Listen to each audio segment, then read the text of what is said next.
outline reveals a very interesting lineup, which will see introductory remarks from our chairperson and the host, two keynote addresses, a very short, interactive, yet insightful panel discussion centered around the theme that we're reflecting on, and a time to engage you, our audience, on the various issues that have come up.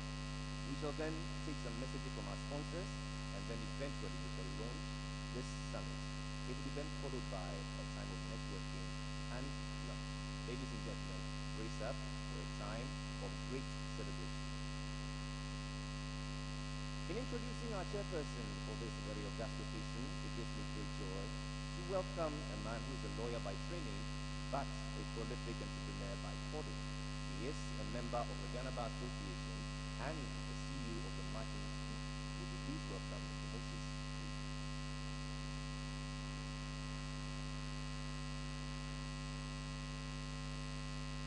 And for all that he stands for, I believe another round of applause is welcome.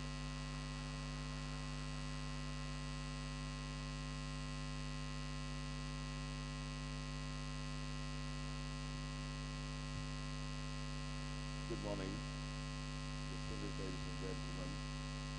I see that my allotted time is 3 minutes, so I'm not expected to speak. Let me take this opportunity to thank Mr. and Mrs. Grab for bringing us all together in this CEO network. It is my hope that his efforts and his determination, as is shown by the number of very busy people whose time counts for money, who've made it on a weekday to be here. It's a good sign with the high objectives of this network and the company behind it will reach the goals of the CEOs, put them together and a network that's positive and that affects the environment that we work in, that's our country Ghana, and also prepares us for the global environment in which we must compete. I don't know why he selected me as chairman, and I've just been introduced as a barrister. That's something I almost entirely forgot about. I remember I used to be a lawyer, but my title has always been CEO since I was the age of 23. My resume makes very funny reading. It says Moses Baden, employed by Margins Group in 1990. CEO, and that's where it ends after 25 years. Now we welcome all of you here, and let us hope that the high ideals that this network wants to achieve will be started at least, and the journey and the trajectory of this network from this summit will be clearer, and that in calling ourselves as chief executives, we are running organizations that are looking at achieving profitable objectives, but also social, economic, and sometimes cultural work. We must narrow the field, not look at the narrow focus of our business plans and our profit objectives, but look at how we can improve the environment that we work in. We recently launched SDG goals by the UN. Margins Group, the company that I represent, we signed up to SDG 9, which is to build resilient industrial infrastructure and to promote economic expansion according to value lines that serve well for society and making society more sustainable. We're also thinking about CEOs, let us not just think about CEOs as being Ghanaian CEOs, but let's also look at the broader context of competing globally and sharing best practices, mentoring younger CEOs, and sharing certain ethical and forward-looking big visionary ideas that will not only transform our country, but will also transform the way we all think about doing business. Once again, let me welcome you. I think my 3 minutes is up. There's a lot that I could keep saying, but we must respect the rules. Welcome, and may we have a very productive time this morning and the early afternoon. Thank you.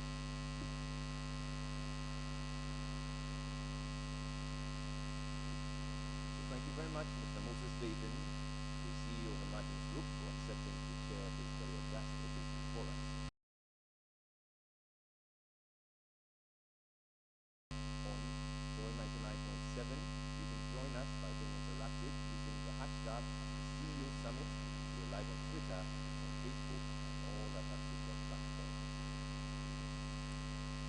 government's quest to provide a very congenial atmosphere for business to thrive and flourish, it's befitting that a member.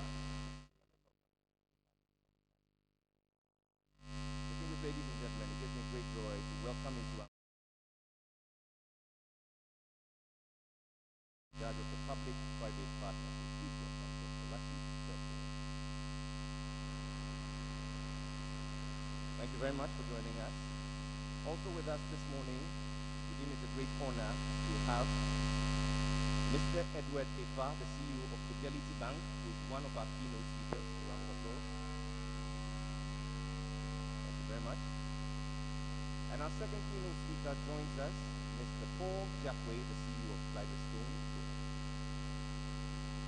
Thank you very much. But in setting the tone for this very auspicious event, it gives me great pride also to welcome to speak to us the CEO and founder of the CEO's Network, Mr. Ernest Udrat Ekwe.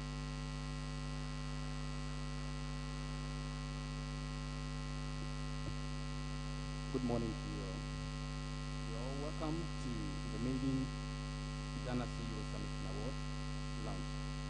Honorable Minister, Mr. Chairman, distinguished speakers, panelists, colleague chief executives, distinguished audience, I'd like to welcome you all to the launch of the Ghana CEO Summit and Awards for 2017. And we stand today to change the corporate leadership landscape of Ghana. Whether running a public company, family firm, CEOs from around the world face multiple issues this year. Global growth is forecasted by the World Bank to be just 2.4% this year. Some advanced economies are gaining speed, whilst many emerging markets are facing volatility and weaker growth. The last few years have seen significant changes in the corporate world, evidenced by dynamic shifts in the fundamental way businesses are conducted in both the mature and emerging markets.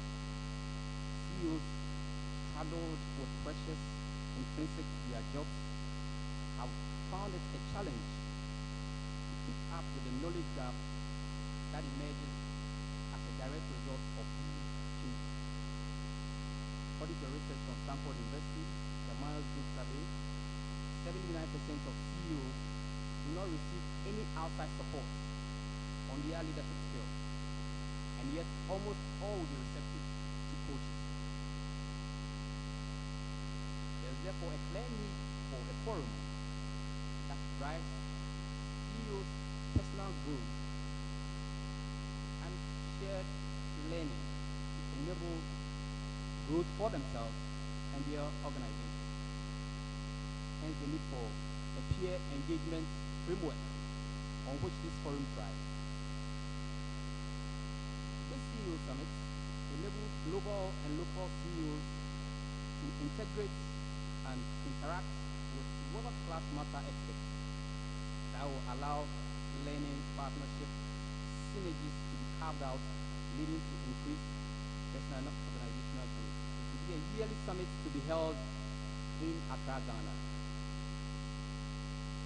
The event will culminate in a CEO award presented at a high-level, exclusive gala dinner in the final day. CEOs who have demonstrated extensive leadership, evidenced by completion of ambitious projects or sustained business growth, will be awarded in various predetermined categories. Awards will be expected to be inclusive but not limited to the CEO of the Year for the first time in Ghana, Growth Organization of the Year, International Organization of the Year. These are to be spearheaded by Deloitte and Touche, Ghana and its global partners. The Deloitte CEO Lab is a strategic corporate leadership tool for CEOs to participate. For you here, I can assure you that you will lead the summit with key strategic insights, critical learning from other organizations. You'll be able to unearth new strategic partnerships with its resultant business growth. Now, what's happening today? We are here at the privilege of the speakers and the panelists. We are delivering deliberating on doing business in the new market frontier, corporate leadership lessons and solutions for Ghana. I believe that definitely will do a lot of justice to this topic. Whilst I end my speech by welcoming you all, I would like to commend those who believe in this question. Many times in Ghana, when you have a business idea, it is very hard for you to expect for people to believe in you that this you haven't done before, but you come on board. This is not a ticket event, we were all invited. GCB Bank Enterprise Group, Fidelity Bank, Mascotty Capital Margins Group, Anglo Gold Ashanti, Tico Taka, Magdan Shipping Company, Metropolitan Insurance, Beaufort Property, SIT Life, SIT Savings and Loans, Nalem Clothing, Glyco Group, Easyway Loans, Laundry Chief, MPC, Joy FM Multimedia, EIB Network, Star FM, Pasafa FM, Business Day Newspapers, TV3, Biosat 1, Deloitte.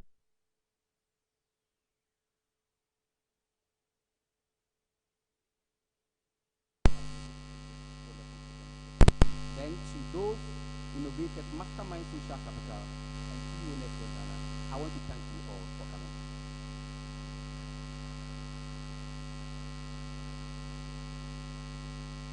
Mr. Ernest Igratije, the CEO and founder of the CEO Network. I believe he deserves another round of applause. Thank you very much, sir, for that very warm note of welcome. Mr. Chairman, distinguished ladies and gentlemen, the theme we're reflecting on at this launch is doing business in the new market frontier, corporate leadership lessons and solutions for Ghana. It is particularly appropriate given the trajectory that Africa is embarked on and the fact that all indicators lead to this fact. As a precursor to the roundtable discussion, we're blessed to have two very resourceful keynote speakers who are going to set the tone before we eventually get to the heart of the matter. Our first keynote speaker, distinguished ladies and gentlemen, is the CEO of Tidestone Group, a Ghanaian information and communication technology company with tremendous expertise in the fields of payment consultancy, project management, and IT outsourcing services. The company was founded in 1989. He was an advisor to the Interbank Committee on Clearing Automation to Ghana and the executive director of the Remittance Processing Ghana Limited. Please welcome Mr. Paul Jackson.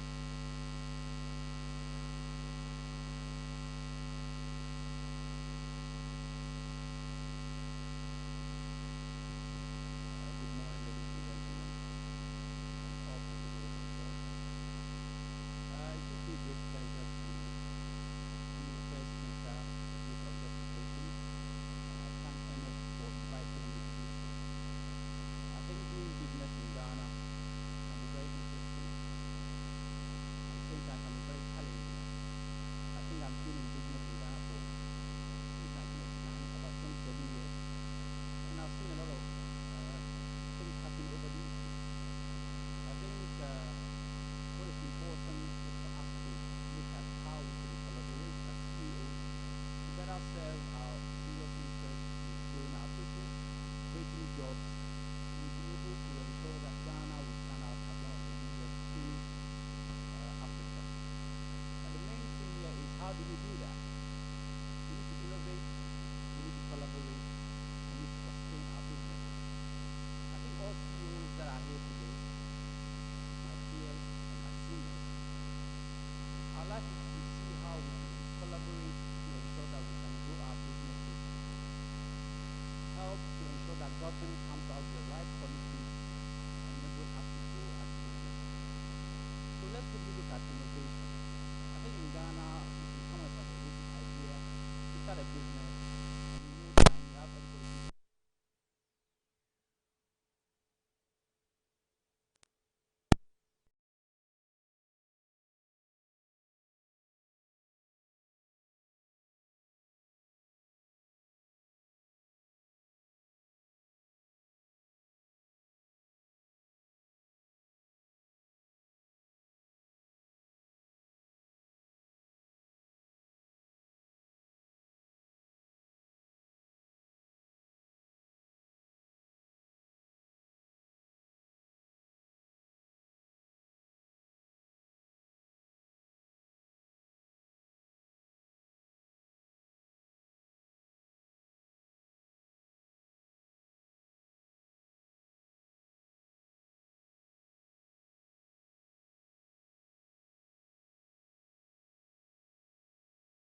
say at this forum that we need to be able to sustain our businesses by collaborating and helping each other.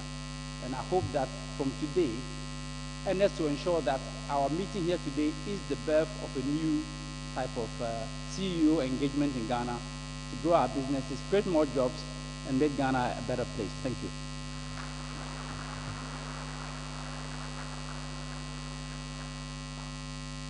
One more time, let's appreciate Mr. Paul Japwe, the CEO of Kaleidostone Group. And thank you for calling us to innovate, competition, collaboration, and most importantly, sustainability. Mr. Chairman, with your permission, I look around and I see that the best collaboration would be a public-private partnership. And so in the spirit of solidarity, government joins us this morning to affirm their commitment to our cause. Please welcome to speak on behalf of government, the Minister of State at the Presidency for Public-Private Partnership, Honorable Rashid Belpo.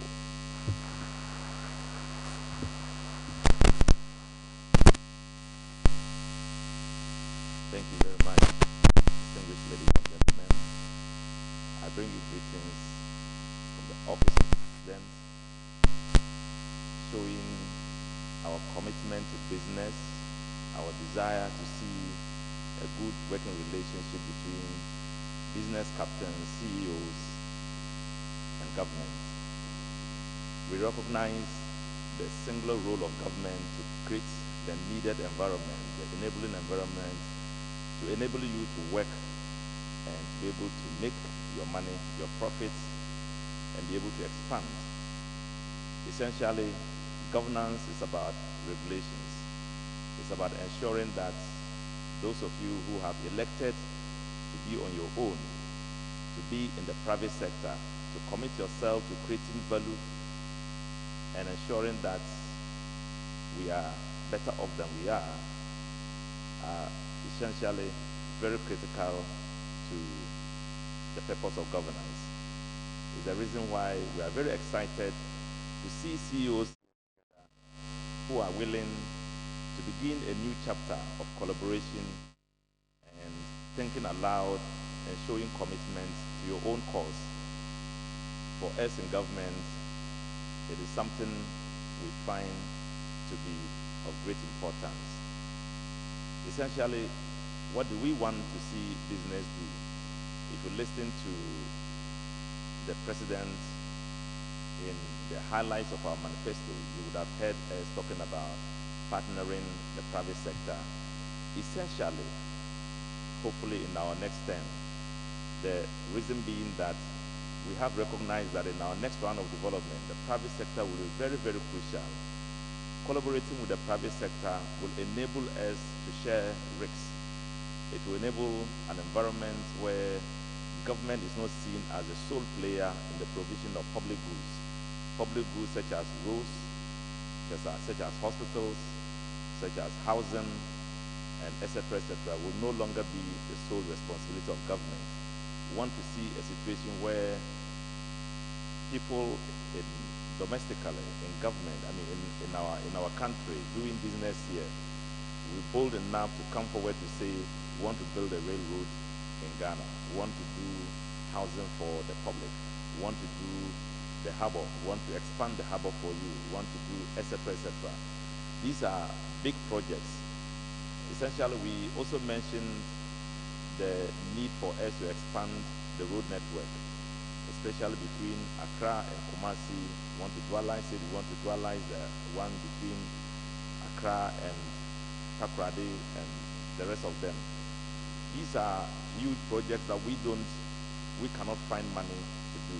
But we know that when you come together, you begin to share ideas, you can attract funding and be able to do many of the things that you would have wished to do but don't have the money to do. So for this summit, we want to bring you a goodwill message and to say that whatever comes out of this summit will be of importance to us. Our policy is to put emphasis on the private sector because it's the place where you can create jobs, you can create value. It is a place where you can change the direction of our economy. We all know what it means when you have an economy that is primary in nature. We remain producers of raw materials and export of the same raw materials that we can add value to. You would need business captains, you would need ingenuity, you would need people like you who can pick up the pieces and change the circumstances around you. We also will want to see a change in the direction we find ourselves now. Presently, most of the investments, people who are coming forward to do the big businesses are foreigners. It is not as if it's bad, but it also gives us some headache that we are not getting you to be bold enough to take up the huge challenges we are facing. So I want to thank, first of all, the organizers, and thank you also for coming, because it is about us. It's about our ability to make use of that piece of the environment which we have in Ghana here, which is very valuable, to make use of it and show it to the rest of the world by way of adding value and exporting. The present trend in which about 80% of all the jobs available are coming from the private sector. Sorry, the public sector is bad.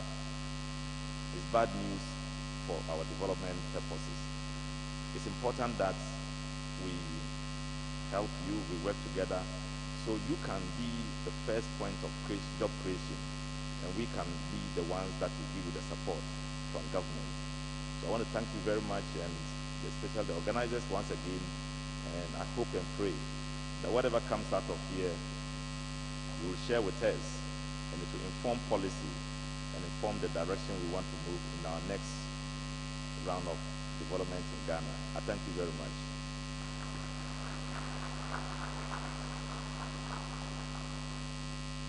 One more time, the Honorable Dr. Rashid Pelpo, Minister of State of the Presidency in charge of public-private partnership. We thank you, sir, for lending us your support and enthusiasm. It now gives me great joy to welcome our second keynote speaker, who founded the Fidelity Group in 1998 and serves as its CEO. He also serves as the CEO of the Fidelity Bank Ghana Limited, the 2015 Bank of the Year. He has over 20 years of considerable experience as a senior finance executive after occupying very progressively responsible roles in this field, both home and abroad. Please welcome Mr. Edward Efa.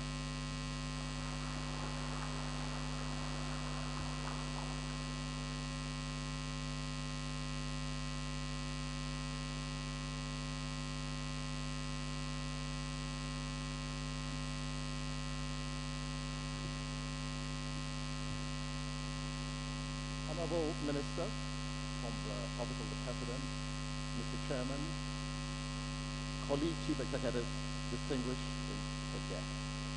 First of all, I would like to thank the organizers of the CEO Summit for inviting all of us here and to give this keynote address. I would also like to congratulate the founder, Ernest Digwe, for his passion, his energy, vision, and tireless determination to see this through. I accepted and I'm delighted to give this short keynote address because I recognize the importance of this day and this moment and the enormous opportunities it presents to our collective future. When Ernest came to invite me, I told him if he doesn't mind, I'll say it as it is, because we do have a lot of challenges, and I'll share a lot of experiences as I go along. Sometimes I'm very hopeful for corporate Ghana. Sometimes we also all despair. And I said to Ernest earlier, it's so important that this CEO network succeeds because there have been several initiatives before this, and they've all failed. They've failed for a variety of reasons. There used to be an enterprise network, which was set up many years ago by Tenokrata and others. It's fizzled out. My friend Kofi Amwabin tried to put entrepreneurs together. The first few meetings before, nobody turned up. Then we had another initiative by Global Media Alliance to bring together private sector Ghanaians and for some reason, it also never really got off the ground. So I really mean it when I say, Ernest, kudos, well done, for being able to bring us together. But more importantly, why did these early initiatives fail? They failed because of apathy of entrepreneurs. We haven't found it necessary and important enough to, support these things. And if we don't support Ernest, it'll fail. It failed because we're not prepared to pay for it. For the network to work, for it to be useful, for it to function properly, we need to put our hands in our pocket and pay some sort of dues. And it's important that we all recognize this. And when the dues are paid, it should be used usefully, and we should all see the real benefits, and it becomes a cycle because we all see the need and the usefulness. Otherwise, we'll pat ourselves on the back, give ourselves awards, go away, and after a while, we'll begin to think it's worth our while, nobody will come, and it'll die.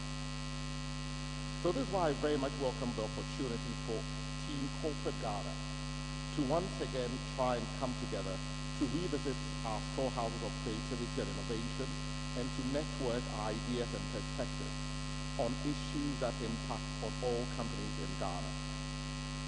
Ghana will succeed if we, Team Corporate Ghana, work together and we solve our problems. With all due respect to any government, whether it's the current government or previous governments, governments have never really led the way. They have provided the enabling environment, but if they provide the enabling environment and corporate Ghana is asleep, there'll be no result.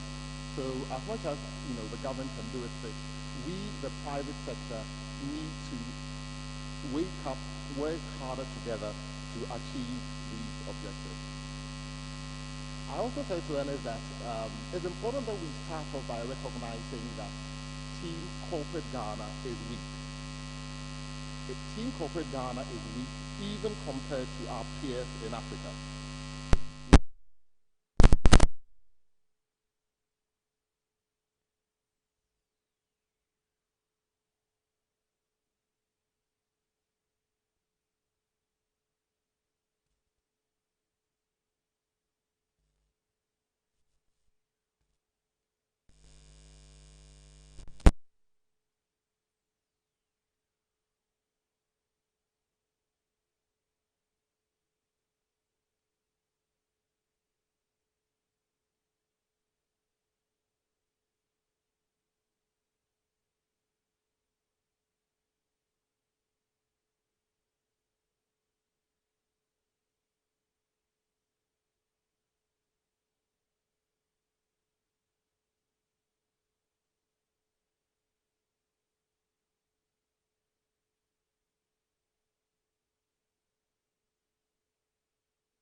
It means that a lot of companies are board of directors, husband and wife, and daughter or child or whatever, and we're not really building large corporates who can create employment, who can contribute for GDP growth in every way. We are also not collaborating, and so that's why I thought it was so important for all of us to put our weight behind it. Collaborating to provide a strategic future for many of the sectors in the country. The government can only provide an enabling environment, but when it comes to real work, it should be the private sector who come together and say, this is the way we're going to provide poultry sufficiency in Ghana. And the leading poultry farmers come together and say, we're going to transform the sector. We need banks, we need land, we need this, we need that, we need regulation. And then over 5 years, there's a target, and we are able to meet the objective. A few years ago, I was involved with the Pineapple Exporters of Ghana, and there were 5, 6 pineapple exporters, I won't mention their names, but they were all very protective of their terrain, and they did not appreciate the global trends and the global competition. And it created a lot of problems for them because everybody was getting the technical consultant from Europe somewhere. They kept it secret to themselves. They didn't want to share it because they thought the next farm will copy me, and so on and so forth. But when you look at their competition in South America, they were collaborating. They had one technical outfit. Because they were big and they were doing a significant amount of volume, it meant that every day there was a shipment. And if you missed one shipment, there will be a shipment the following day. So the industry was bigger. It meant that they had the best practices because they shared resources. It meant that together they had a common marketing unit in Europe. So when the pineapples got there, that marketing would ensure it was distributed appropriately and all the rest of it. And our Ghanaian counterparts were busy fighting each other, being protective of their terrain and all the rest of it. So at the end of the day, many of them have probably had difficulties because they didn't collaborate. And so the main point I'm trying to make is, if we don't collaborate, we do so at our peril. We also don't have a voice.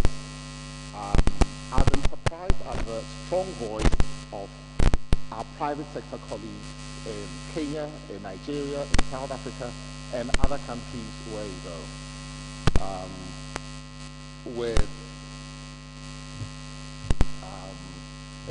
I do know of many situations in South Africa when they had a problem with the Minister of Finance being removed.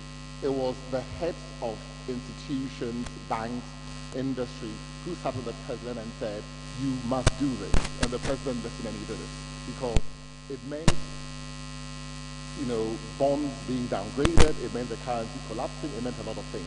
The private sector had a voice and the politicians listened to them. When Alhaji Dangote in Nigeria talks, the president listens. We don't have that sort of voice in Ghana. I think there are too many different groups of AGI, PEF, CEO Network, when we're not collaborating well, and we all need to collaborate so we have a private sector voice and we can work together. Undoubtedly, I think the politics and economic management has been harsh on the private sector in the past, but I also think the private sector has been weak and we haven't worked well together, and we need to really take on the mantle and own the future. And I'll give more examples. So how do we bridge the gap? How do we do business in the new market frontier to survive and prosper? We need to collaborate even more, especially in the midst of globalization. More and more, we need players in each sector to come together and develop a transformational plan and a sector strategy. Working hard individually in our own little corner will not cut it. Too often, we're reactive. And again, I'll give another example. A few years ago, I was in Istanbul, and I'll share these examples so we can learn from them, and then we can also see the challenge ahead of us. But I have opportunity of listening to a presentation by the private sector group of Turkey, and how they sat down, and they have the private sector group like us. They have an economic section with economists, and they did an analysis of Africa and where the opportunities were, and how Turkey as a country wasn't getting enough business out of Africa. So they said in the construction industry, Africa projects for 2010 or whatever, say $400 billion. Turkey maybe got 1%, and they want to aim for 5%. And so they developed a strategy around how they're going to work with Africa. And out of that strategy, they selected a number of areas: construction, agribusiness, power, and so on and so forth. They present this plan to the government. Then the government decides we need to open embassies there. Turkish Airlines, we need to get in there. And so in the last 5 years, we've seen several Turkish construction companies coming. Then they put behind them the Exim Bank of Turkey to provide financing. So if you're a Ghanaian construction company and you're working hard, suddenly you may not be able to compete because the Turkish construction companies are here. They've got better financing, they've got the government behind them, and they can eat your breakfast for you, right in front of you. So this is why we need to learn from them. We're giving these examples, and I do admire the Turkish private sector group, and maybe we should learn from them and work with them.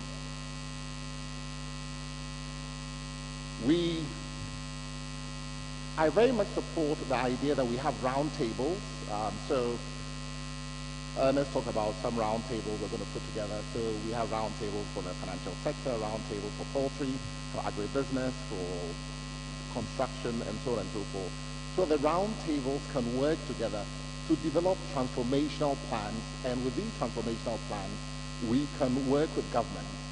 There's no reason why as a country we spend nearly $1 billion importing rice, vegetable oil, fish, meat, and I think there's one other commodity in there. It's a sign of failure of we, the private sector.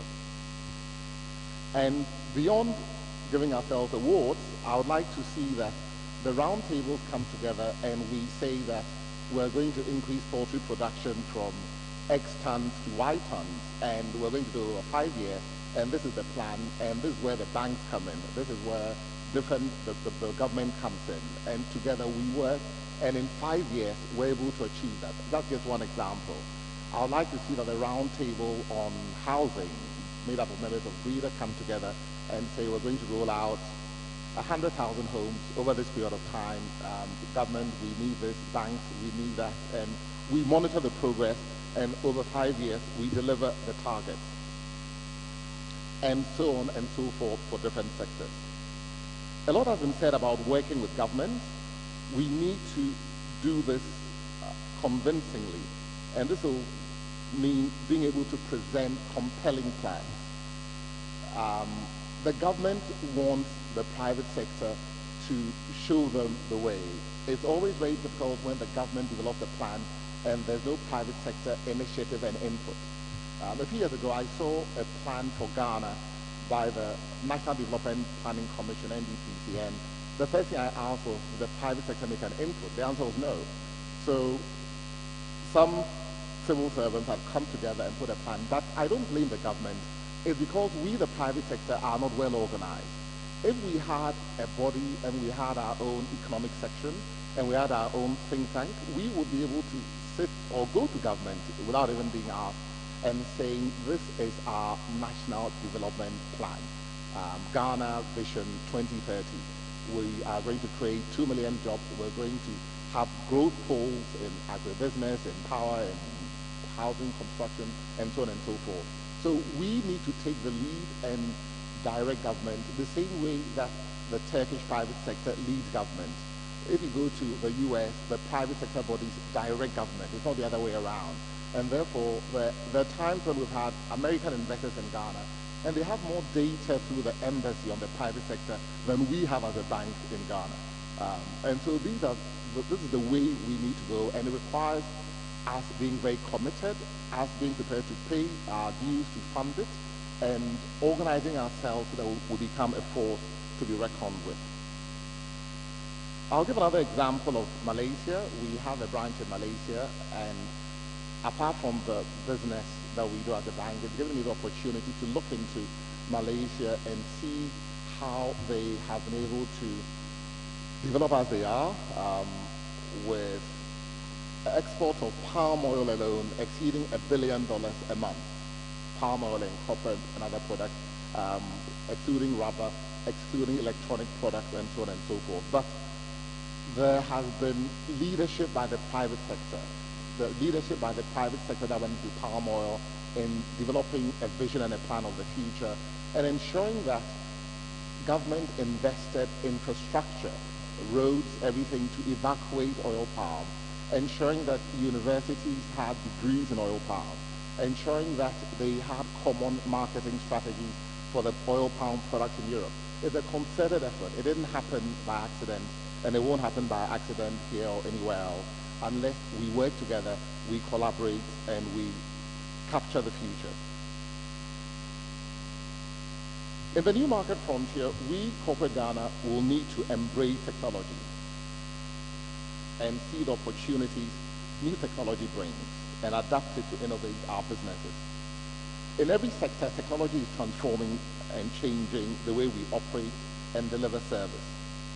So we've seen how Airbnb, without owning any hotel, drives more hotel business than any hotel group. How Uber, without owning any taxi, drives that. We've seen Apple Pay. We've seen many innovations, saving customers money and delivering better customer experience and providing incredible convenience. To put it into context as to how the world is changing, Fidelity Bank was launched in 2006. At that time, banking was traditional and it was bricks and mortar. There was no mobile money, and in April 3rd, 2010, I always remember that day, the iPad was launched, and it became the beginning of a lot of new things, followed by smartphones and all the things which are happening. In 2014, we launched a smart account product, and that product enables somebody with a mobile phone to open an account in 5 minutes. And in a short period of time, we were able to open up nearly 500,000 of them, because it was not possible prior to this to be able to open so many accounts traditionally. You have to fill a 10-page form and take a photograph and go and come and so on and so forth. But with the applications, we could meet somebody on the street, fill a one-page form, give us your voter ID or whatever it is, take a picture.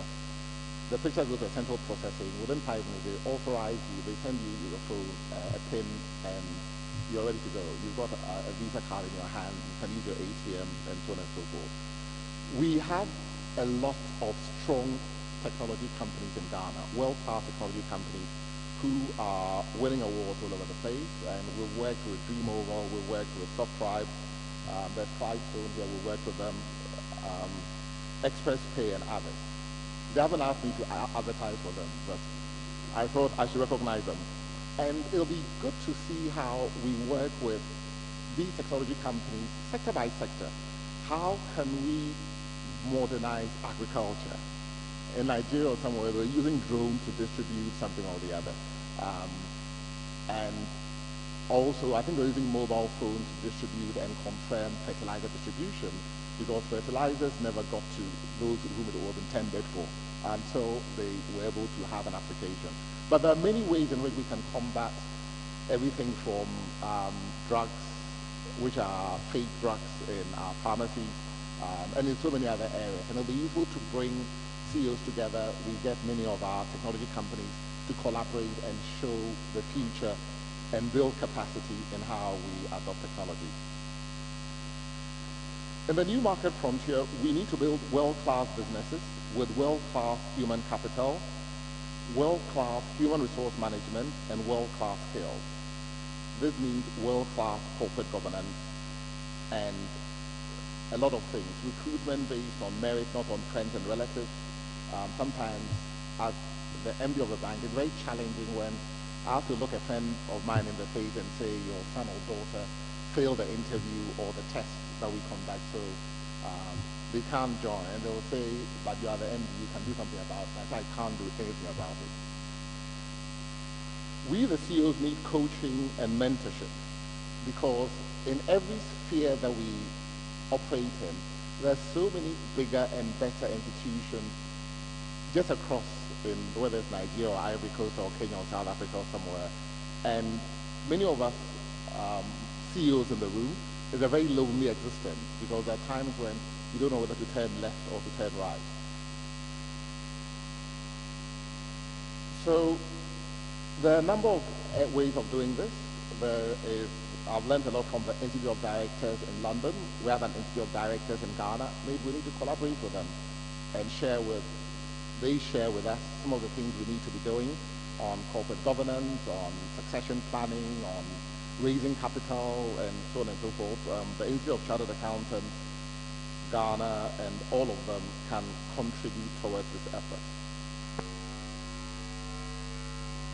At some point, we also need world-class technical support, which is not cheap, and so with a round table, we should be able to work together and say that for this sector, maybe the technology companies need a partner or something with IBM or Oracle or Microsoft to support them, and many of these companies will be happy to come in if we're organized. Maybe the financial sector will get together and look at some technical support and capacity building and some training program together, and together we'll be able to build that capacity and support each other and grow our businesses. In the new market frontier, we need a different type of leader. A lot has been said about this, so in the interest of time, I won't touch on it, but integrity is so critical in these modern times. Accountability, being a long-term visionary and pursuing and driving your goal over the long term. Leaders with a moral compass and leaders with ethics.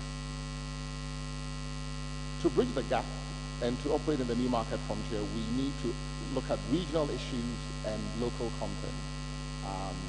Too many of our companies are SMEs operating only in Ghana, the opportunities in Ivory Coast, in Nigeria, and we've seen a number of Ghanaian companies going beyond the Ghanaian borders. In the interest of time, I'll bring the presentation to an end, and I can only overemphasize the importance of this gathering and the importance of the task ahead for us all, to collaborate and work together to take corporate Ghana to a new level and develop Ghana. Ghana's development will be by the private sector. The government does not create jobs, or the government doesn't create sustainable jobs. It's the private sector that creates sustainable jobs. At the last count, we had about 2,000 employees, direct and indirect, in Fidelity. And if there were 1,000 Fidelity banks, equivalent, scale, size, there'll be 2 million jobs in Ghana. Each one of them would probably feed a household of 5, and therefore there'll be 10 million people dependent, and therefore we wouldn't have youth unemployment. I therefore urge all of us to remain committed to the overriding cause of Team Corporate Ghana and the development of our country. Divided, we all lose. Together, we can. Thank you very much.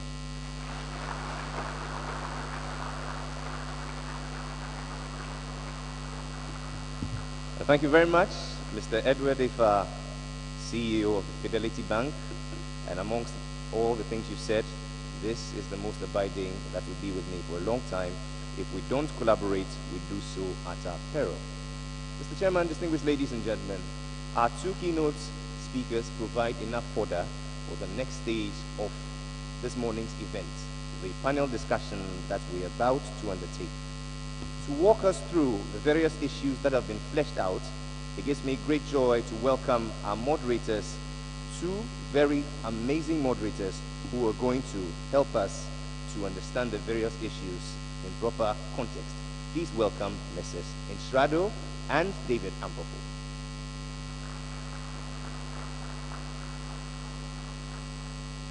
Mr. David Ampofo is an award-winning Ghanaian journalist. Thank you very much,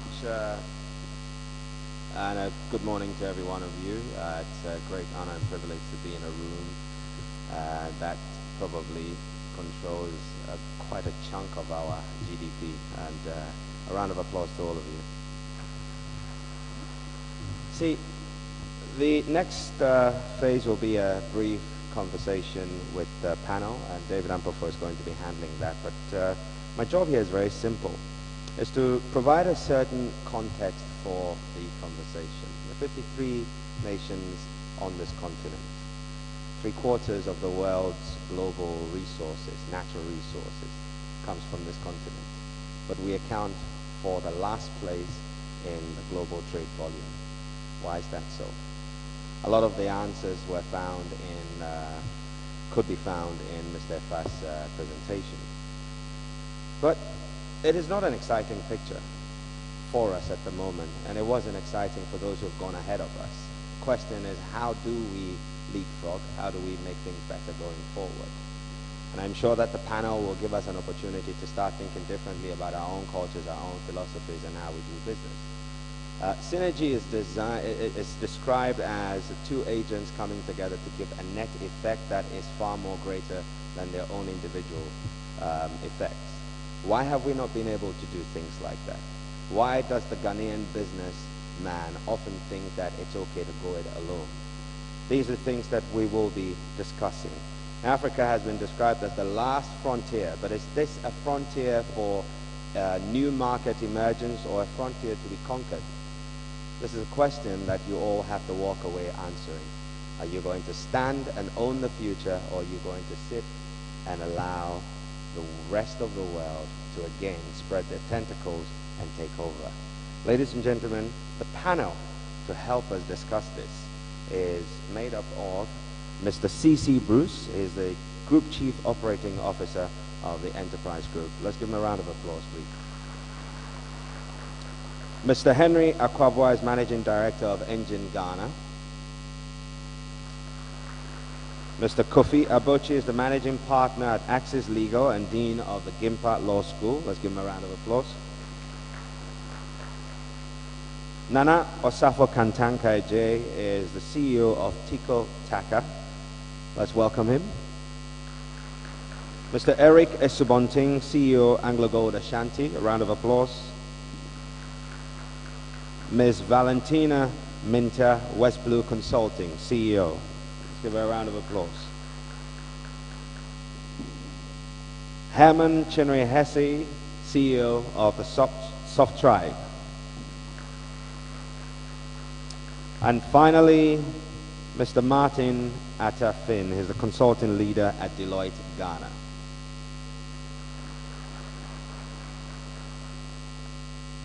So, okay, Herman.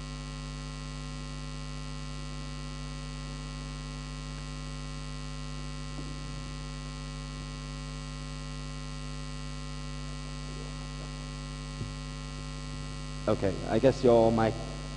All right. So over to you, David. I believe you intend to start us off with a question.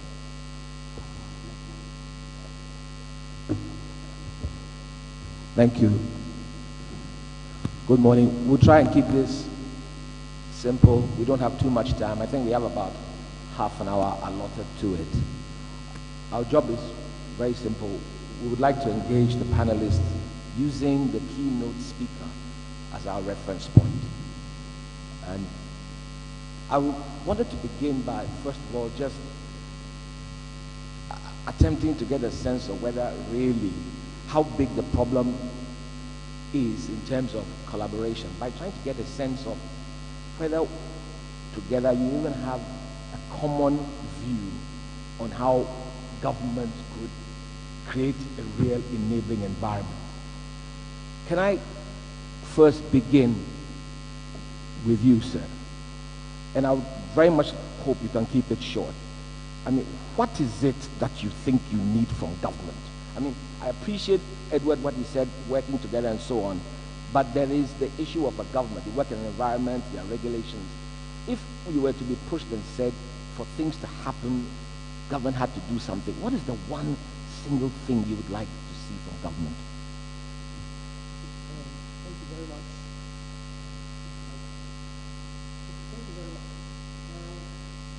From my perspective, one of the key things I would look out from government is a certain support structure for organizations and CEOs. Support structure. A support structure. A support structure, what do I mean by a support structure?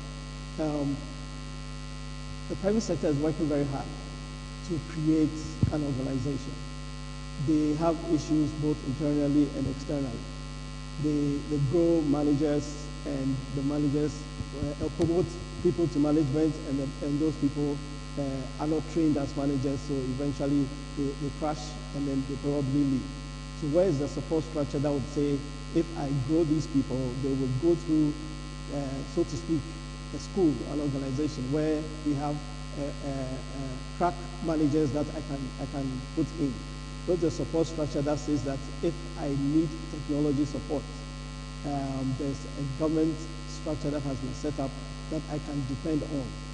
You know, so as we are doing this individually ourselves in the private sector, we hope that there's a certain backbone that we can actually lean on and depend on. Thank you. Sorry, do me a favor. It would be good to mention your name and what you do before you answer. I'm Eric Esubonting. I'm the Managing Director for AngloGold Ashanti Ghana Limited. When you asked about the single most important yes, thing, the single most important thing you think government. The industry I work in is such that the investments we make, you have to take a very long-term view.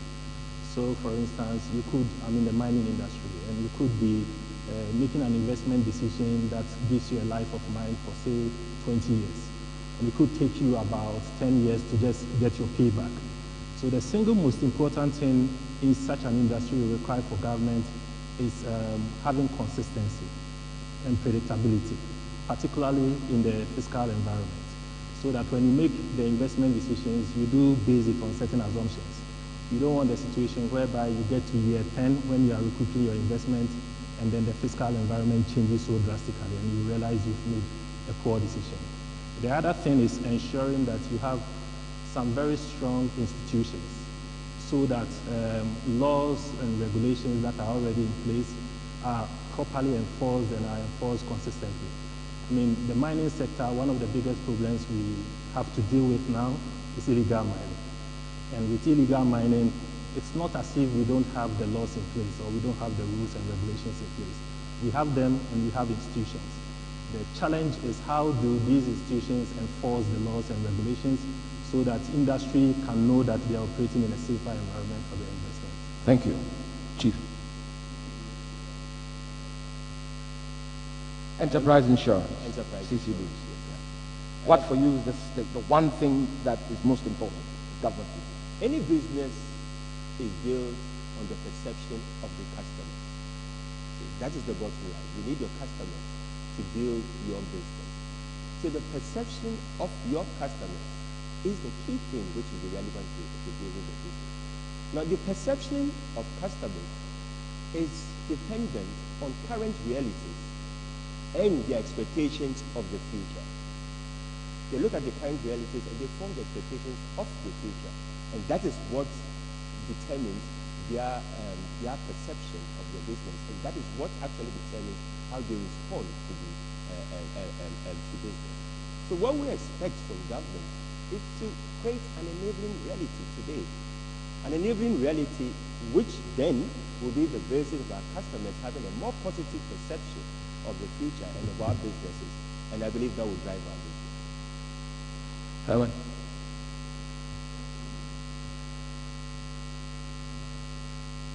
Switch it off. It's working. You working now? Can you hear me? Yes, they are raising the volume. Okay. Very simple. What I'm going to say is a little weird, but there's a fundamental problem that what in doing 20 years of business here, what I've found is that in other countries, government and public servants support businesses, local business. That is their mandate.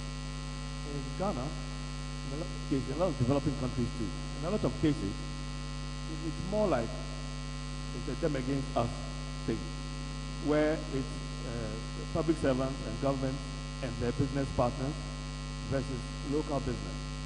Now, the government that comes into power in Ghana, that kills this problem, will cause the private sector to boom. My belief is that if you really want to do business, politics is not where to go. Public service is not where to go. You should go to Registrar General, register a company as a business, and then do business. But as soon as that starts happening, businesses get at a disadvantage, because what happens is that you're competing with people who have both the law and then the national wealth and then the ability to negotiate on behalf of the country versus you, a small guy. So you see what I mean? And it kills local business and it makes people invest less.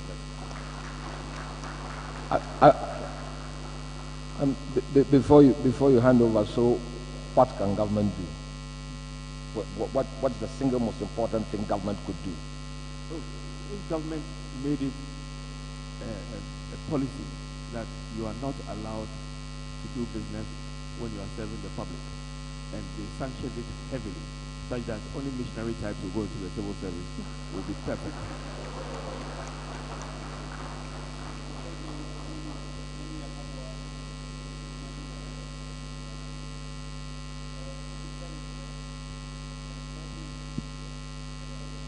I think they can't hear you. My name is Speak, you turn it up. My name is Henry Apabua, Managing Director. One second. Guys, can you turn it up somehow, please, so they can hear it? Please. Henry Apabua, Managing Director of Engine Ghana Limited. They have said it all. What is key, what is important to me, from my perspective, is the enforcement of the legal framework that the government has set to guide businesses. I operate in the downstream oil industry, and when it comes to the enforcement of standards, it's a bit lacking. It's not as if we don't have the framework there, but how do we enforce them? Again, there's that conflict between public officials' interest and, of course, the interests of the private businesses. This is what the government needs to look at. Thank you. Thank you. Yeah, go ahead. From the standpoint, my name is Kofi Abuchi. I'm the Dean of the Law School at Gimpa. I also practice law. From the standpoint of a lawyer, I would say that we need to have both a strong and a constructive regulatory framework. Strong regulatory framework from the standpoint of the fact that a good regulatory framework ensures a level playing field. Often people see regulators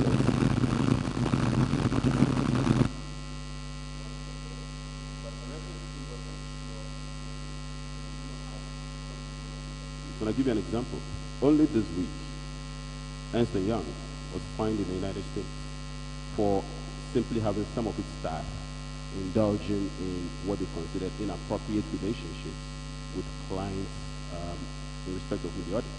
Now, if you have a situation like that, you can have misreporting of auditing outcomes, which can probably say that certain companies have healthy balance sheets when in fact they do not have that.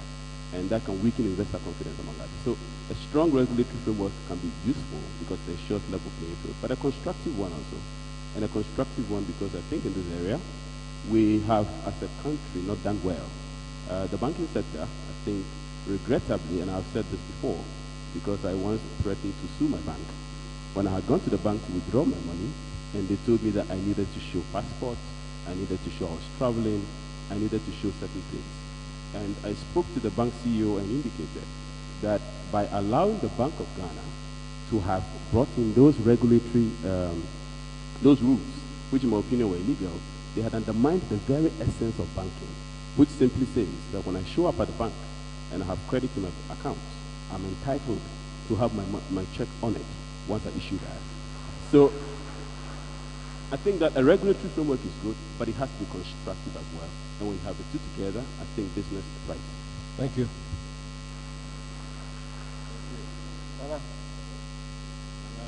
Kamtanka J is my name. I am Managing Director, Takrady International Company Limited. We generate electricity, and our majority shareholder is TACA. Thanks for the opportunity, David. Having sat through this refresher program, and pardon me for using the word refresher because we've gone through all the rudiments of entrepreneurship, business leadership, governance and everything from the first through the second speaker and my colleague panelists here. Now, if I were to respond to your question directly, all I will simply say is government ought to walk the talk. I mean, the Honorable Minister Rashid, excellent gentleman, well-trained, said it all, and we know it all. But have we really lived what we have trained and what we believe in? We need to walk the talk. Now, I'll give you just two examples to illustrate the point I'm making here. In managing this business, I have spanned about 2 or 3 governments. And for the Fourth Republic, we've only had 2 political parties in government. So what I'm saying is not limited to just one government. It's cut across both. And in the 2 governments, first of all, I had very senior government officials in a presentation, in a meeting that I am present. You know, you find this very senior government official going close to the colleague and asking, but this young man, I thought he's on the other side. What is he doing here? We managed that experience. Then comes, you know, the second. I don't know which one came first and which one the second anyway, but I'm talking about both governments. And I have my sector minister visit my industry, and just when we get to the airport to welcome him, he's asking his deputy, But I thought this man belongs to the other side. Two different governments asking the same question. I think we need to walk the talk. For Ghana to grow, government ought to play its role. We have heard it all, the structures, the regulatory frameworks and everything. We need to just walk the talk to make it work. Thank you. So when you say walk the talk, you're saying government must do what it says. What it says. Do what it says. Madam.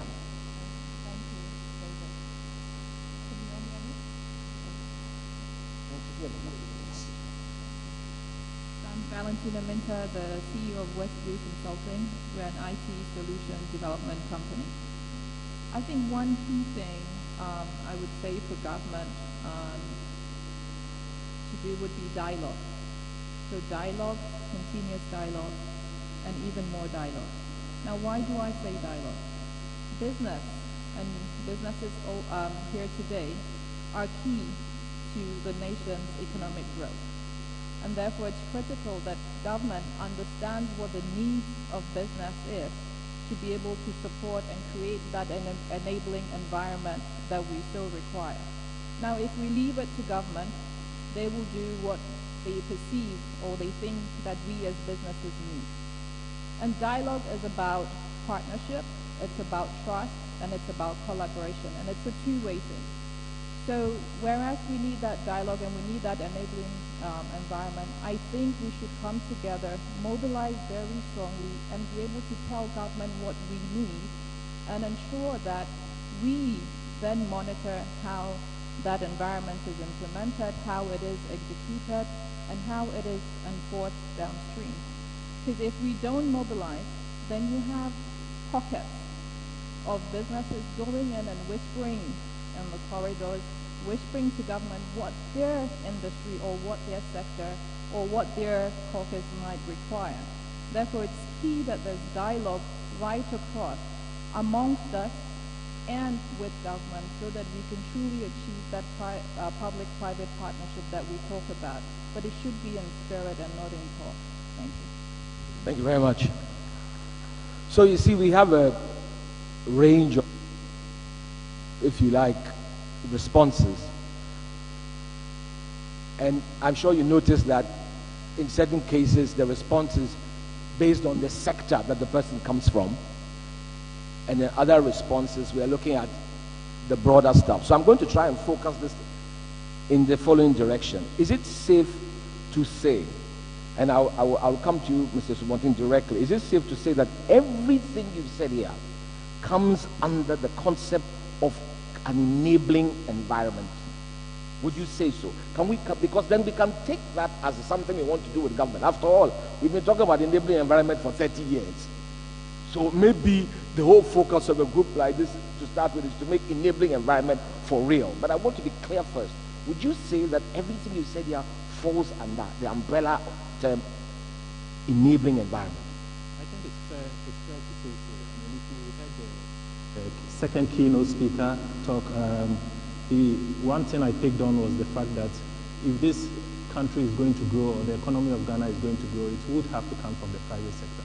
It's not going to come from the public sector. And so I think the business of government is just that, create an enabling environment. And as I spoke, even though I touched on enforcement of laws and regulations as it pertains in the mining industry, I'm sure the other panelists from other industries can also relate to it in that way. And when we talk about an enabling environment, it's not always that you expect the government to actively do something. In certain cases, the government just has to get out so that the private sector can have space to operate. Like stand aside and, yes, and leave the market space to the private sector. And give them some space to operate. I think, I'm not a banker, but in the bank industry, I know government being very active, being an active borrower in the local industry does siphon money that could be available or could be made available to other private businesses. And as government participates very actively in that borrowing sector in the private financial industry, the interest rates go up and people struggle with it. So it's not in all instances that the government has to be very active. At times it just has to stay away and leave businesses to operate very freely. Okay, thank you. So we have a two-track path here. We understand there's the government support thing, but if we go back to our keynote speaker, I think he made it clear that there were things that the private sector could do also and leave, you know, if you like, government. Of course, that dynamic clearly has to develop. If we go back to what Mr. Chineyasi talks about the relationship between government and private sector. I mean, what will it take for both sectors to see themselves as two sides of one coin rather than, you know, opposing each other? So I'm going to continue the path now on this in terms of what the private sector can do. Let's assume we've established the government bit. One of the things that why I'm asking, directing to you, Herman, is that you make a distinction between the private sector that is local and foreign business. Why is that important? Is that a critical thing for, when we talk about the good of the private sector, does it have to be, is it the local private sector we speak about?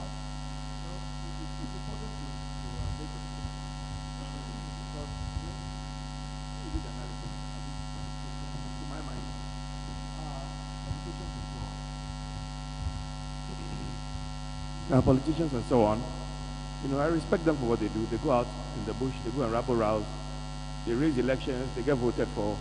Somebody has to do that work. I don't know how to do it. Somebody does it, and they must also pay their children's school fees on the basis of doing that. I accept. Now, and somebody needs to sit on the chair for us to talk to, for us to even debate about what influence we can have on the person and what the person needs to do for us. So everybody has a role to play. But you see, because of what I said earlier, if the person who is sitting there in public service, their agenda is not public service, then we have a big problem. They have not spent 20 years building a business.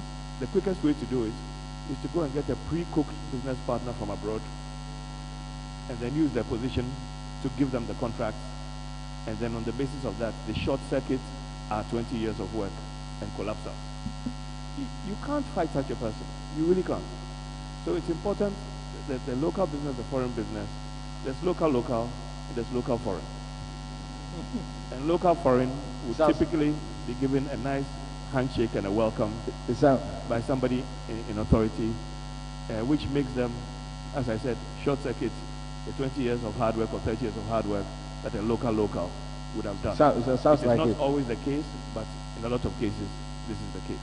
Okay. So once again, if we get a government that makes sure that you're going to public service, you have to remember the word, service. Okay. If you put that as your mantra, I'm sure Ghanaian business will explode. Yeah. Sounds like local dollar and foreign dollars. We have two types of US dollars on the market. Thank you. So let's turn our attention now a bit more to the sector itself and how collaboration can take place, because clearly that was the other key point that our keynote speaker raised. Collaborating. I mean, what holds the private sector back from collaborating? How do you go past this fear of competition that somehow works against you in the long term? And I would like you to begin the response to that.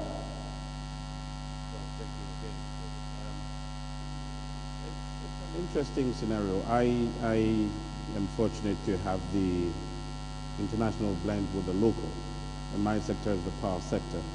And you will recall that in the mid-90s, when it became necessary to look at the reforms of the power sector, there was a long-drawn program which was initiated or led by the public sector.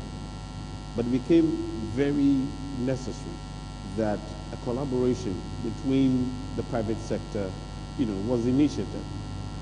Unfortunately, at the time, because we did not have, I hope it's loud enough. One second. Is there a reason for that? Can we deal with that now?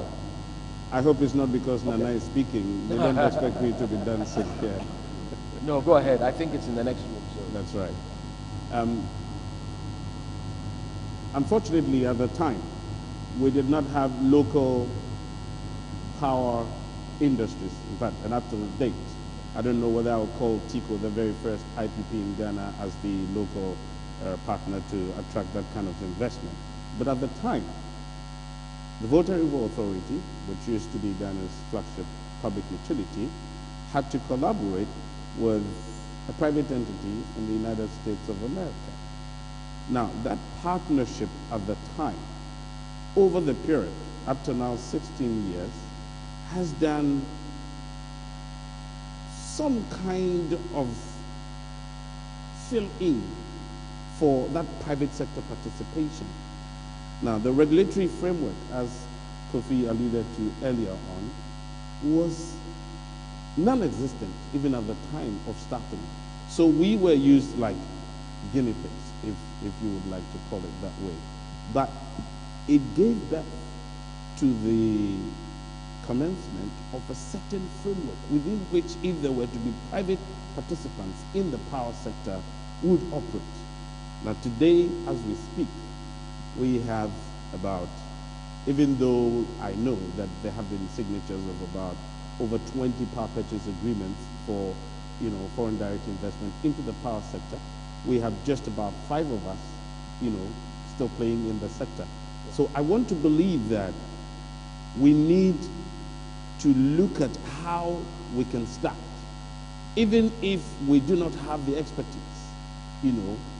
There's always a platform for us to begin, and once we begin, the lessons learned and the addition-ons that come give us the opportunity to perfect that kind of, You're talking about a collaboration between a foreign and a private company. Are you getting a local private company? That's right. Okay. Mr. Bruce, I'm talking now about Ghanaian companies. I'm not necessarily. Okay. You described the different scenario, and there are issues there as well on how to improve that and have a partnership that you feel is balanced and, so on and so forth. But I'm back to the issue of the lack of collaboration being a weakness. I mean, if we put aside the whole bit about government, share with me what you think it will take for private businesses to overcome their fears and collaborate.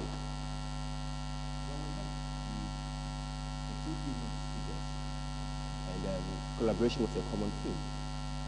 Again, we had one of them say, I think it was Edward, who said that the private sector is weak and small.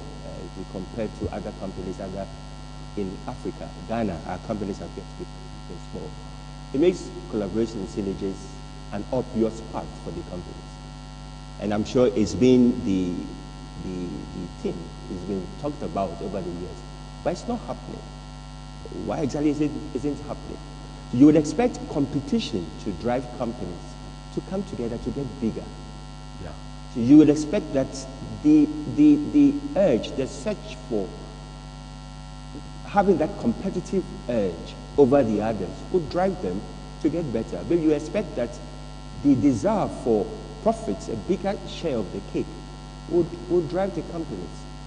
But maybe the objective of the companies is not size, it's not profits. Maybe that's what it is. Maybe it doesn't want to be big.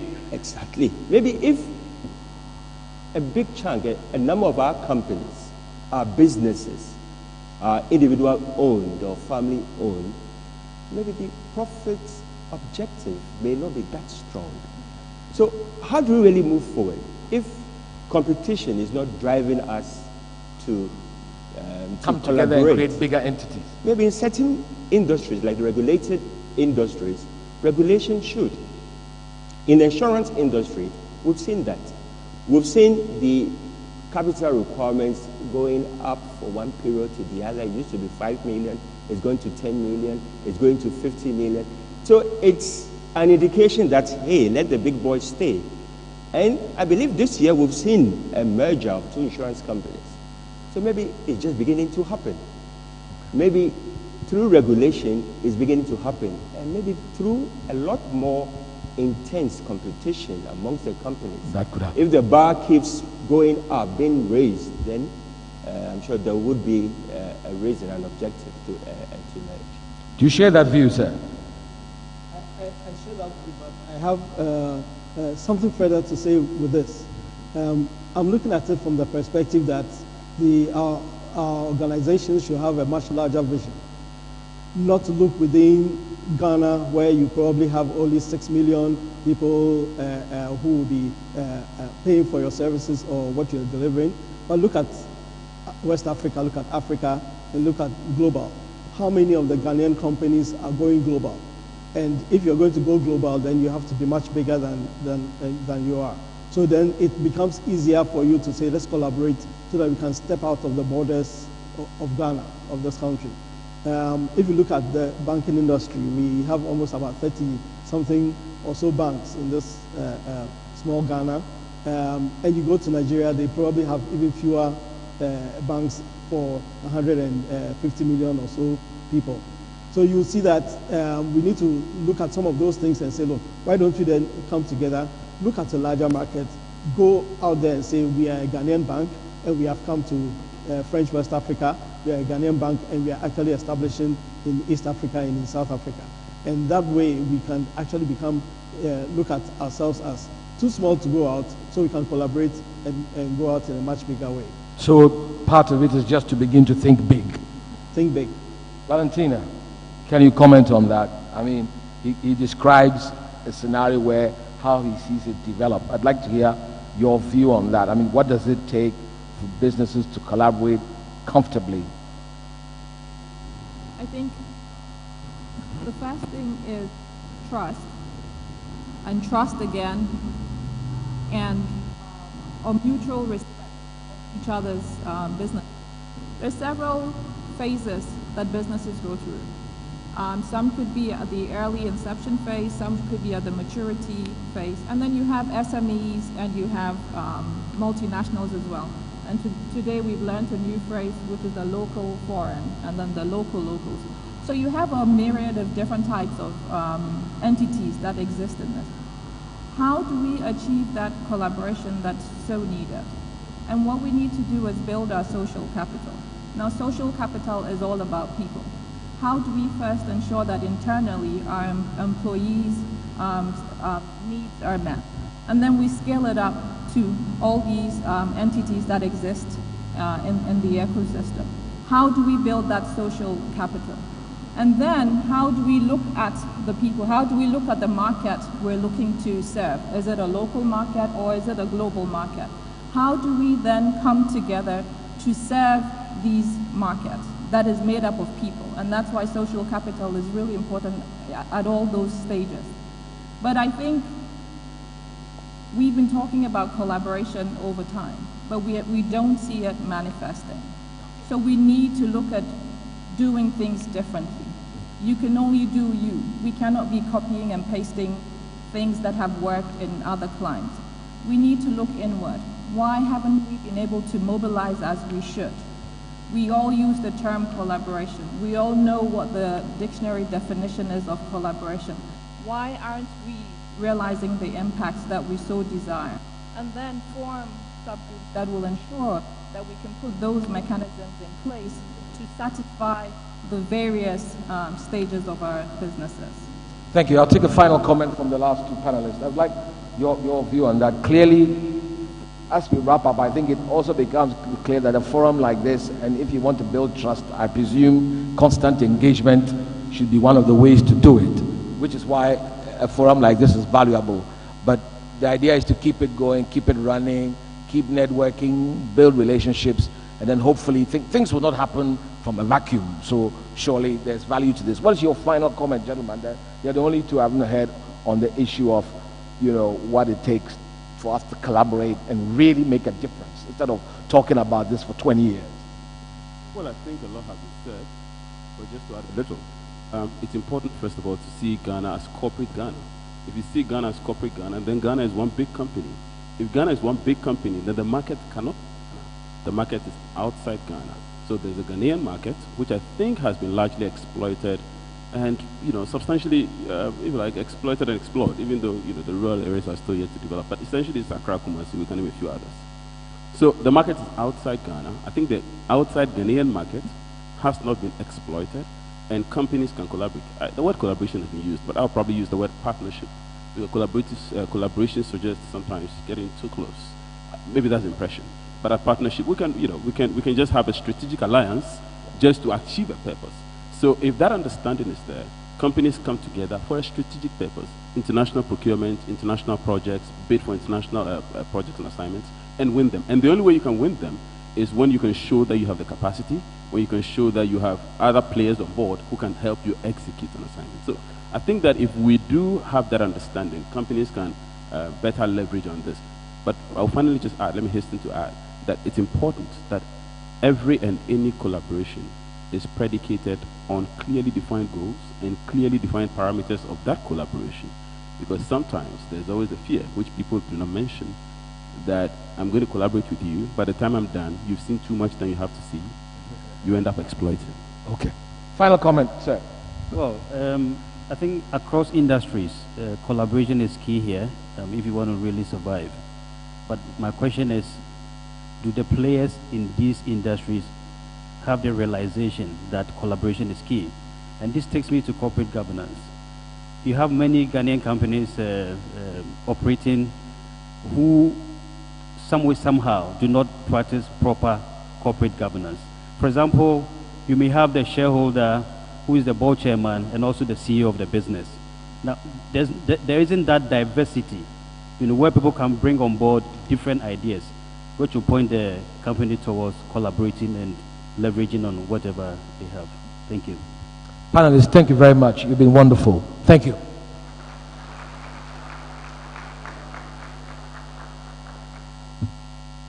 Thank you all very much, and to Martin, Eric, CC, Bruce, Herman, Nanao Safo, Kofi Abochi, Henry, and of course Valentina. Thank you so much. You may take your seats.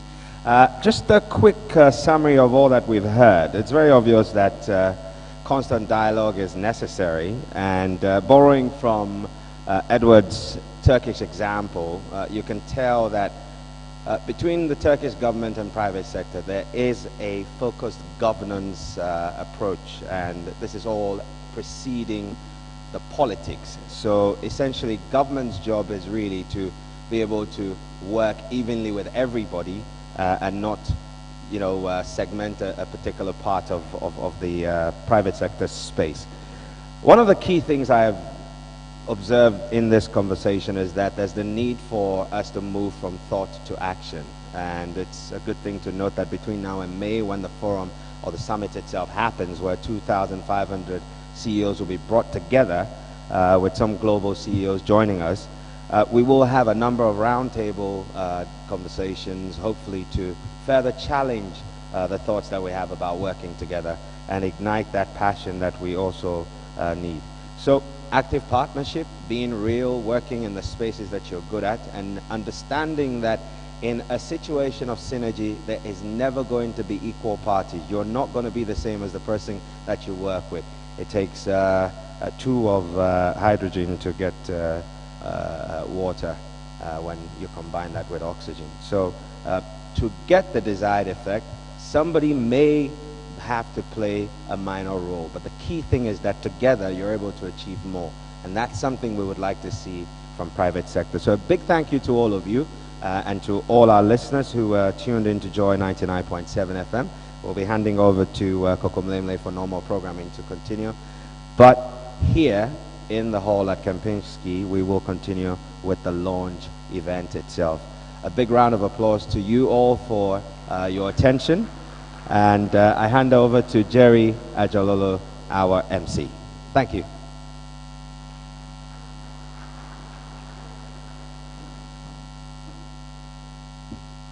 Let's go about a round of applause for our moderators, Messrs. David Ampofo and Insurado.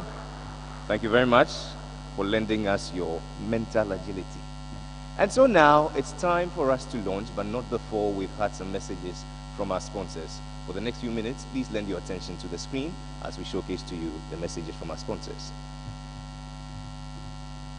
CEOs and captains of industry across Ghana and West Africa will meet to discuss doing business in the new market frontier. The face of business on the continent is about to change. We award the most outstanding and achieved CEOs from a cross range of categories across various industries. Register online at GhanaCEOSummit.com. Chief Executives Network Limited, in partnership with Deloitte, Gimpa Law School, and Emerge Ghana Limited, presents the biggest business summit and awards in Ghana.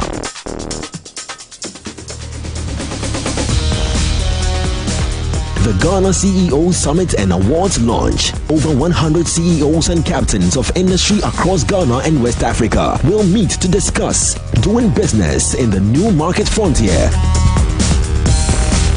The face of business on the continent is about to change. We award the most outstanding and achieved CEOs from a cross range of categories across various industries. Register online at GhanaCEOSummit.com. Chief Executives Network Limited, in partnership with Deloitte, Gimpa Law School, and Emerge Ghana Limited, presents the biggest business summit and awards in Ghana.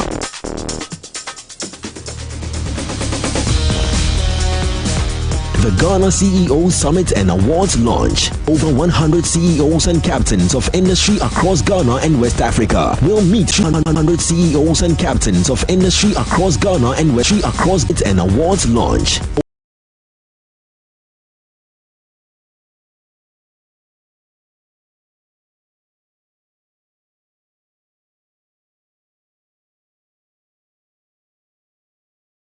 Over 100 CEOs and captains of industry across Ghana and West Africa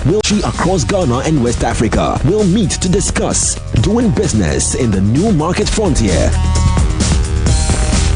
The face of business on the continent is about to change. We award the most outstanding and achieved CEOs from a cross range of categories across various industries. Register online at GhanaCEOSummit.com. Chief Executives Network Limited, in partnership with Deloitte, Gimpa Law School, and Emerge Ghana Limited, presents the biggest business summit and awards in Ghana.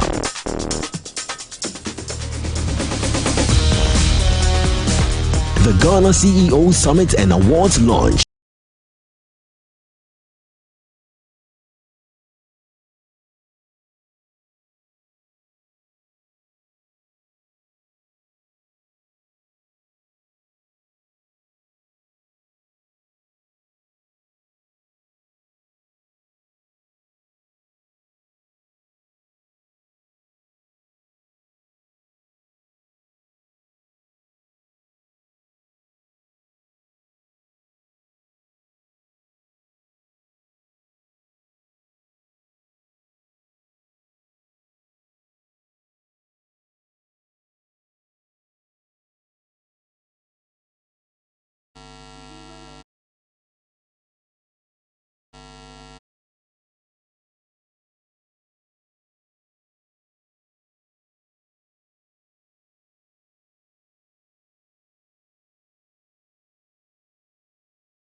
Come join us for the official launch.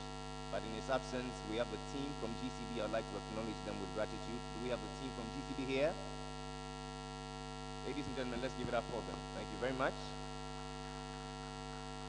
And so to officially launch this summit for 2017, it's my pleasure to invite our chairperson, Mr. Moses Baden, as he's ably assisted by our two keynote speakers, Mr. Paul Japwe and Mr. Edward Oba. A round of applause for them.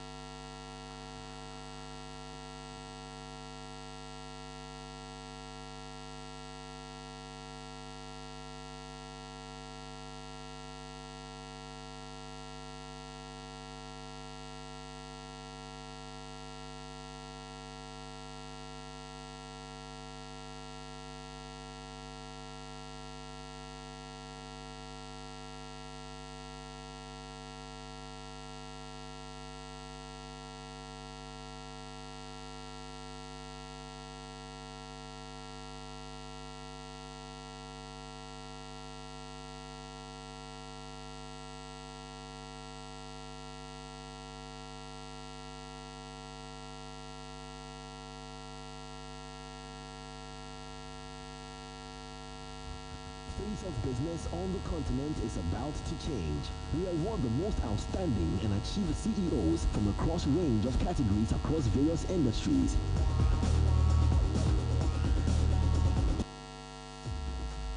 Chief Executives Network Limited, in partnership with Deloitte, Gimpa Law School, and Emerge Ghana Limited, presents the biggest business summit and awards in Ghana.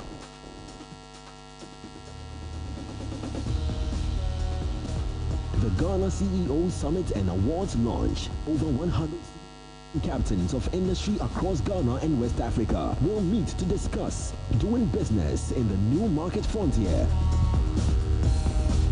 The face of business on the continent is about to change. We award the most outstanding and achieved CEOs from a cross range of categories across various industries.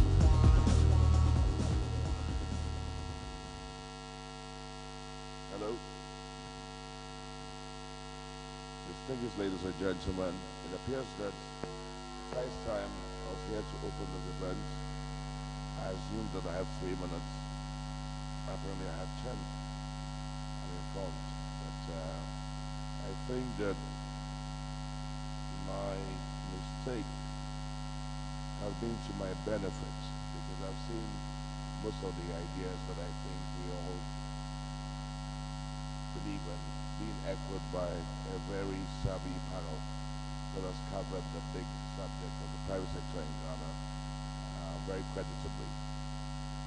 And before I launched this network, I'd like to comment on a few of the topics that were discussed. We heard about policy, government policy, and the environment that we do business. And in that government policy, we were told by our panelists that we must regard our businesses as not having political color if we're going to grow our economy. It doesn't help to align businesses to one political party or the other. Underpinning that was a comment about polytrepreneurs, where polytrepreneurs are defined as politicians who want to go into business. We're informed by Mr. Chinhesi, and I guess from the loud applause that he got, that we have a clear distinction between public work and private work. And private work should be driven by sound principles of business, which are benchmarked with global practices in governance, in productivity, in combining resources in an optimized way to deliver productive services and solutions to our customers at a price that they can afford, and at a profit that our shareholders will love us from. And these two roles, even though they mix, we should make a clear distinction between that. We also told by our eminent panelists that this relationship between government and private sector need not be antagonistic, and that we can use dialogue to raise up the issues the private sector thinks are important to create that environment in which productivity can thrive. So I guess in that regard, the CEO's network is timely. It can be a focus and a forum within which experienced CEOs who work in this environment can bring about pragmatic ideas and principles in which to change the dynamics to do business in a different way in this new frontier. And the new business models that are in this new frontier, we're looking at emerging businesses that are not running on the old traditional models, but are scaling and sometimes are infrastructureless and are driven by ideas. And because of the demographics of our country, we have a very young population, and with the right education, with the right mentoring from chief executives and organizations that are pushing for excellence, we should be able to leverage our young demographics to make a difference, not only in Ghana, but globally. We are therefore told that if we do treat this forum and its principles and objectives right, and if we should collaborate, and in collaboration, we're not saying that we shouldn't compete. The end of the argument is celebrating the fact that even though we can compete in the market, because competition is good, it brings the best out of companies, we can also collaborate. But this collaboration should not be driven by ideology and not even by policy, but by necessity, by combining synergies that we can find in order to make sure that's logical and can reach the market that the collaborators want to reach, not as a matter of design, but as a matter of necessity. We also have 6 clear principles that shows that if we can enforce our laws and our regulations, both within and without the company, if government officials should see the need for expanding our economy, not by relying wholly on foreign direct investment, but also relying on nurturing and growing the private sector, that creates the jobs, that creates employment, that give a buoyant economy, that we should be on the right path. Government officials must not be seen to be antagonistic and against the interests of local private sector, but rather collaborators and facilitators of what can be a very dynamic economy. Through all this dialogue and through all these new ideas that we're expressing, it is important that we become self-reliant and we ensure that as chief executives of organizations with high objectives, we must work in a sustainable world. We must work with an area of high ethics, high principle, and ensure that our goals are aimed at not just expanding our economy, but taking our companies global. Therefore, let me end by saying that we have discovered that some of the weaknesses in our private sector, and some of the weaknesses, even though policy and government regulations and laws count, the fault, dear CEOs, is not in our staff, but in ourselves. If we do collaborate and if we do come together, we must be able to change this forum in order to force issues, to force policy, to bend to the direction of logic and to the market trends that we have now. I think that we can all agree that this has been very useful. It's been short. I have enjoyed it. I hope that you've enjoyed it too. So Mr. De Graft, Deloitte, who are pioneering this, I hope that we will take this to the next level, where we can create clear rules of collaboration while still competing on the market. Having said that, I think this covers most of the things that were discussed. I'd like to officially declare the CEO network and this CEO summit duly launched. Thank you very much.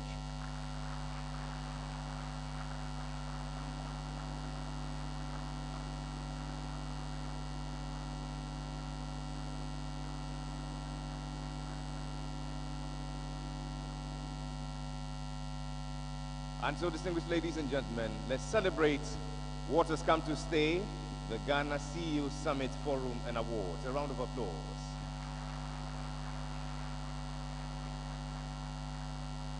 And so in the beginning, I said it was a celebration, and truly it is, because for the first time, we've been able to marshal the courage to bring this to bear. It is my fervent hope that it will yield all the fruits for which it's been envisaged.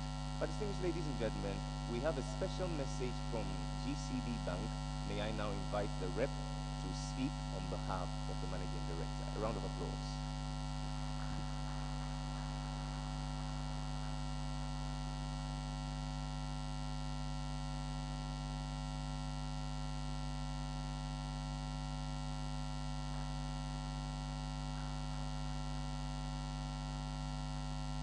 Thank you very much, Mr. MC. Mr. Chairman, CEOs here gathered, ladies and gentlemen. My name is Francis Danyi. I'm speaking on behalf of my Managing Director, who would have wished to be here with you, but for a business trip that he has to undertake. He expresses his greetings and well wishes to the CEOs here in gathered, the organizers, industry players, and participants. GCB Bank Limited is proud to be associated with this event. We are highly delighted to be a major sponsor and a giant player in the financial services industry in Ghana. The theme for the occasion, doing business in the new market frontier, corporate leadership lessons and solutions for Ghana, is relevant and I believe has been carefully chosen to help chart the development agenda of Ghana. From 1953, when the bank was established, GCB has been sponsoring Ghanaian businesses and various facilities have been granted to them. And in response to the changing trends in business and customers' needs, the bank has transformed to further enhance its service delivery. We recently launched a number of products and services, including the GCB Light Pay, GCB SME loans, among others, for business support, and also to support enterprises, individuals, and achieve our business objectives as we drive them achieve theirs as well. As the largest indigenous network bank in Ghana, GCB welcomes all initiatives designed to improve business discourse, financial inclusion, and economic growth. Ghanaian businesses and entities have, within the last decade and a half, been confronted with challenges in doing business. And they also have competitors that have been a lot more outsourced and better positions to do business. It is my hope that today's discussions would help deepen partnerships and provide solutions to support them surmount these business challenges. Ladies and gentlemen, thank you very much for your attention.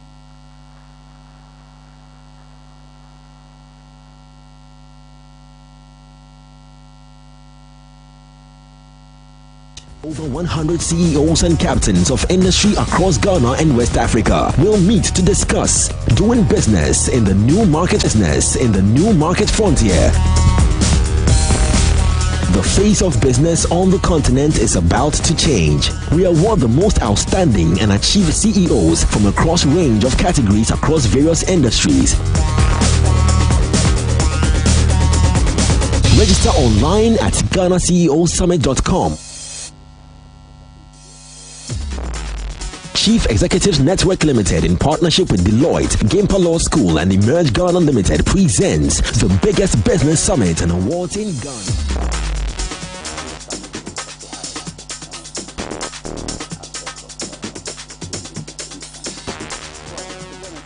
Yeah, basically, when two people come together, always they do things better. And on the principle of synergies, 1 + 1 is 3 and not 2. So that is the basis for which we've decided to bring CEOs together to basically to acquire knowledge and share intellectual capital.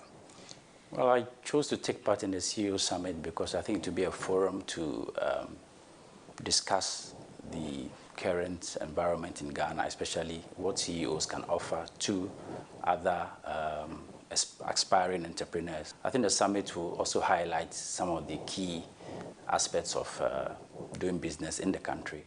Well, the Ghana CEO Summit is a novel idea, fantastic idea, where chief executives of all the companies in Ghana will get together and share ideas. We all operate in the same economy. We may be doing different things, but there are certain things that are common to all of us. I thought it was one of the good things to happen to Ghana, because I think that the development of Ghana shouldn't be left to only the government. And I think that an opportunity to bring all the CEOs together is wonderful. And if it is continued and pursued as intended, I think it will contribute immensely to the development of this country. I'm taking part of the CEO Summit because I think the chief executives are the ones who drive the private sector. The private sector is what makes a difference in expanding.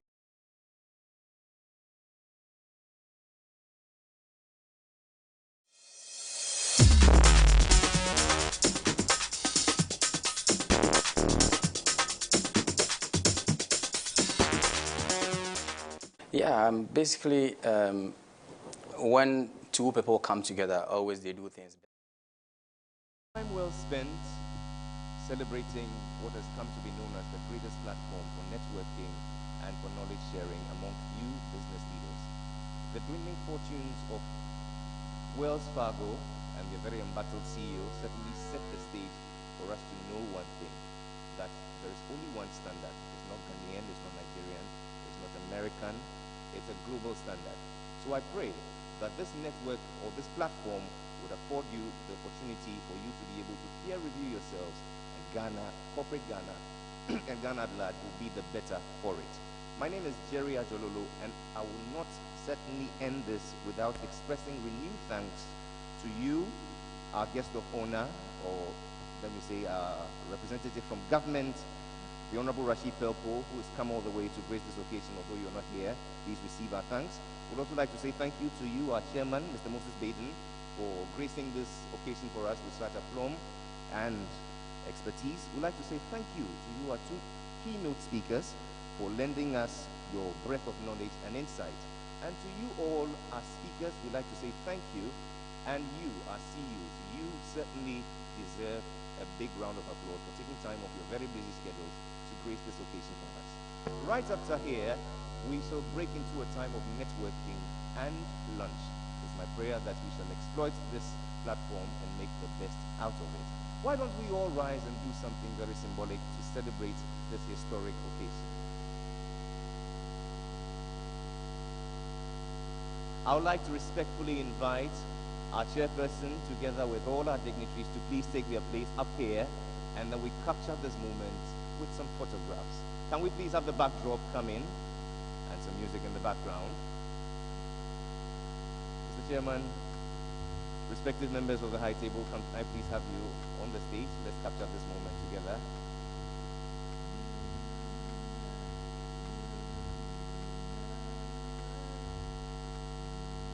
And right after them, we shall have all our CEOs join in this very big picture to tell posterity that accountability and peer review and networking and knowledge sharing among Ghana CEOs started right here.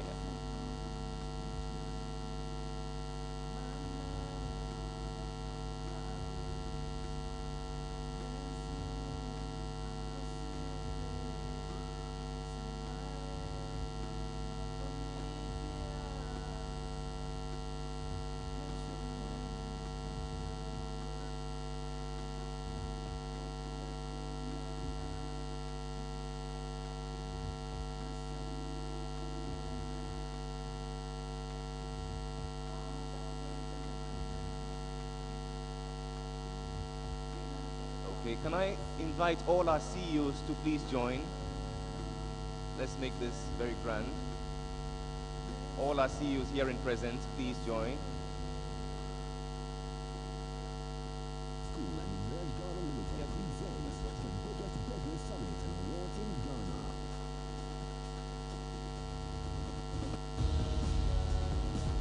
The Ghana CEO Summit and Awards launch. Over 100 CEOs and captains of industry across Ghana and West Africa will meet to discuss doing business in the new market frontier. The face of business on the continent is about to change. We award the most outstanding and achieved CEOs from a cross range of categories across various industries. Register online at GhanaCEOSummit.com. Chief Executives Network Limited, in partnership with Deloitte, Gimpa Law School, and Emerge Ghana Limited, presents the biggest business summit and awards in Ghana.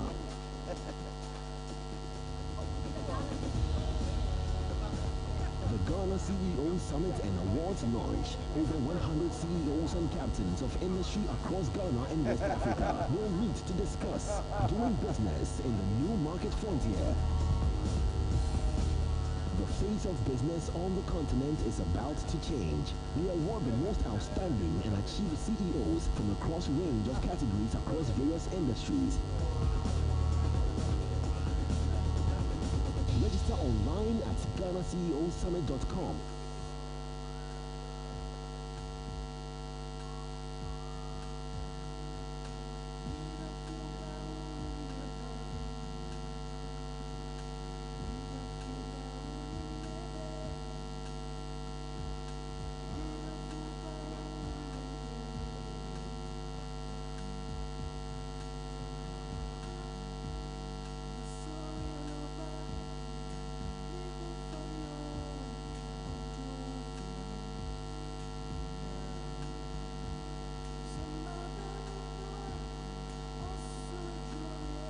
I'm told CEOs don't smile if they don't see money. A few smiles will do. Thank you very much.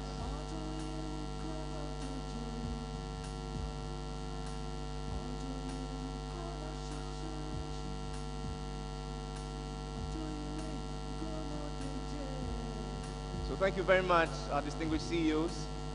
Ladies and gentlemen, lunch is served. Our ushers are on standby, and they'll be coming to your tables to usher you table by table. Bon appetit, enjoy your meal, and have yourselves a very wonderful afternoon.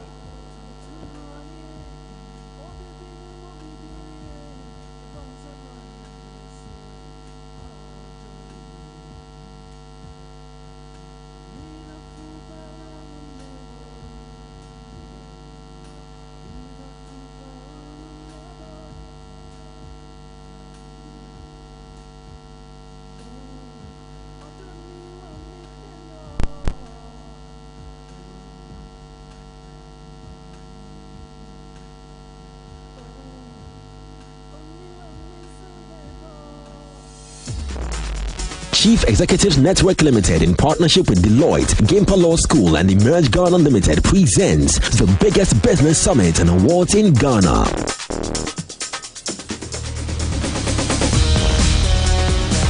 The Ghana CEO Summit and Awards launch. Over 100 CEOs and captains of industry across Ghana and West Africa will meet to discuss doing business in the new market frontier.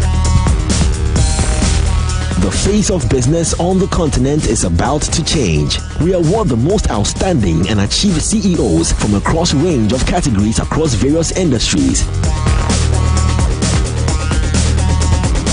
Register online at GhanaCEOSummit.com. Chief Executives Network Limited, in partnership with Deloitte, Gimpa Law School, and Emerge Ghana Limited,